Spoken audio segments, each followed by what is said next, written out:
course of the last 100 years, God has led St. Matthews to a number of defining moments in its story. The first decade of the 21st century began one of those defining moments for this congregation. At that time, Oconomowoc was experiencing a bit of a boom. It saw its second largest population growth in the last 130 years, and the city was casting a bold vision for its future. They were going to change downtown Oconomowoc so that it was going to be really nice, like Delafield, only maybe a little better. And that's pretty tough to do, but now downtown Oconomowoc is really nice, and it's the place to live. A big part of that was because of Oconomowoc's mayor at the time. Her name was Marlene Schumacher, and she just so happened to be a member at St. Matthews. She was always in the background until you asked her something, and boy, then you got the answer. I think Marlene Schumacher probably started most of that to make downtown Oconomowoc a destination, which it is. So that's one of the really great things about Oconomowoc. And the rest of it's going to develop out. Develop out to the edges of town, where developers were making plans to expand residential areas. And at the same time that the city was casting a bold vision for Oconomowoc, St. Matthews was casting a bold vision for its gospel ministries. There was enough people that were smart enough to see the writing on the wall that this city is going to grow. I remember looking in depth at what we could do here. Could we build a third story? Could we do that? Well, we could. It would be super expensive. Probably not worth it. Could we expand our gym by building a new gym out toward, how could we? And we just didn't have enough green space. And we explored all these areas, and it really became evident that, you know what, we probably need a new site. So the plan was to create a triangle of sorts, 3 different ministry locations that would geographically cover this growing city of Oconomowoc. This new, ambitious initiative, called Forward in Christ, Forward in Oconomowoc, was officially launched in the year 2000. I remember this map of the city, and it was really kind of interesting. This Wisconsin Avenue site was one plot on the map, and then there was a plot on the map just south of Interstate 94 and a presumed site that we didn't own at that time. And then also the new Brown Street campus was imagined. And so it was sort of like we had our west edge of Oconomowoc, the south side of Oconomowoc, and then the northeast side of Oconomowoc covered.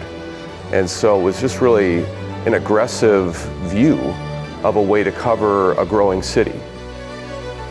The plan was to plant a new mission church on the south side and build a new school building on the northeast side.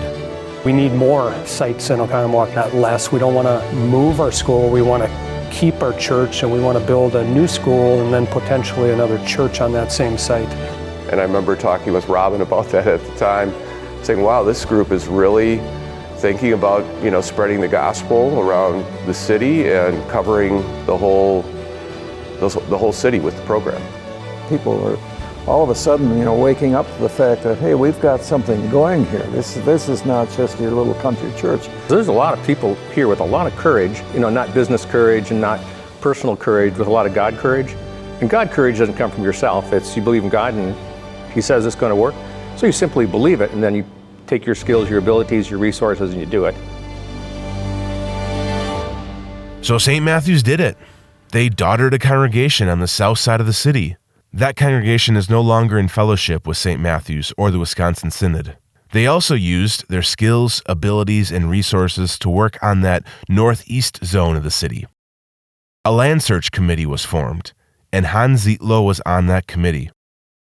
In addition to being a member at St. Matthews, he's also an expert in commercial real estate. I looked at the bypass, we looked at old 67, but Brown Street seemed to be the place. And so we knocked on the door of this farmer.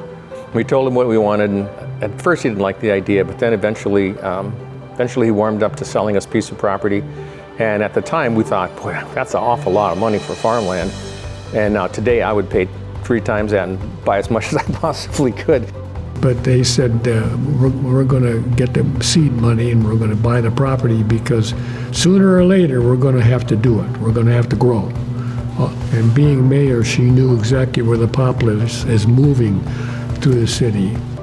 Which was a huge undertaking because we bought 30 acres, which is, at that point, not a lot of congregations were looking at that big of a parcel. Fellow St. Matthews member Bob Peregrine also served this process by using his talents as a real estate attorney. I also negotiated a relationship with the farmer that we would lease the land back to him so he could continue to raise his corn and beans and pay the church rent, which I found out from George that he always overpaid a little bit. He was a very good man. And as time would tell, that farmland that St. Matthews did purchase in 2006 would continue to be farmed out for longer than planned. Nothing ended up being built, and the signs continued pointing towards someday on this property. I thought, well, I wonder where the future will be. Because every year they were renting it out to a farmer to plant corn. So it was exciting, but it wasn't a reality. Around 2007, 2008, St. Matthews decided to push pause on their big plans. We decided that for a number of different reasons, take care of what we needed to take care of during those challenging economic times.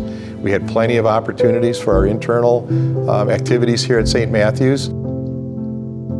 Getting the big ship moving all in the same direction, we weren't quite, the momentum wasn't quite there. Not everybody was on the same page yet. It just wasn't the right time and it didn't get far enough. Too many unanswered questions. How do we best do that and make sure that we can afford it? So yeah, there were just, it almost became in some ways like analysis paralysis. And so here ends the decade, with a chunk of land, but nothing built, with more questions than answers. But it's during these uncertain times, when things seem like they're just not working out, that God reminds us that He is able to do immeasurably more than all we ask or imagine. And it's in that dwelling place that this congregation would come to be defined in the decade to come.